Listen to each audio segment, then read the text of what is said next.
Hello everyone! Kamusta kayong lahat? Sana kayo ay okay and healthy. Ako hindi pa rin. Ito yung tarot card or tarot message for you. So ito ay para sa lahat. Wala ring specific na date kung kailan nyo ito makita or mapanood. Maraming salamat sa mga laging sumusubaybay, sumusuporta dito sa ating FB page and YouTube channel. Don't forget to like and follow our FB page kung hindi pa po kayo nakasubaybay doon. Pati na rin po sa ating YouTube channel. Don't forget to subscribe. So, eto yon yung mensahe para sa inyo. Tarot message or tarot card for today.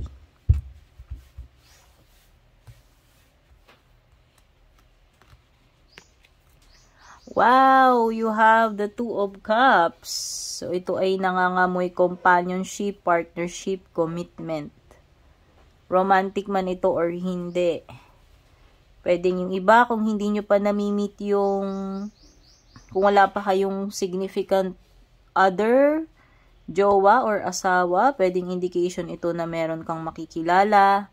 Pwedeng indication ito na papasok ka sa isang commitment, sa isang relationship.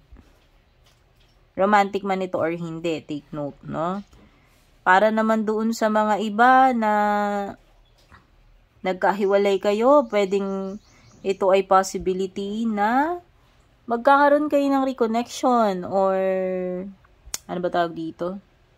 Rekindle.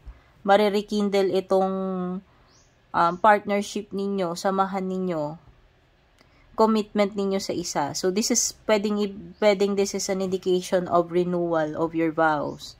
So, pwedeng iba kung nagkawalay, nagkahiwalay, possible na may comeback, pagbabalik, possible na magkakabate, magiging together again, di ba?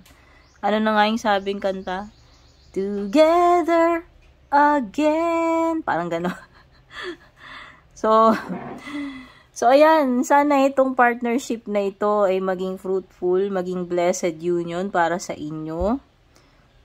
Pagbabalikan man ito or pagpasok sa bagong relationship. Take care and God bless to all. Don't forget to like and share this reading.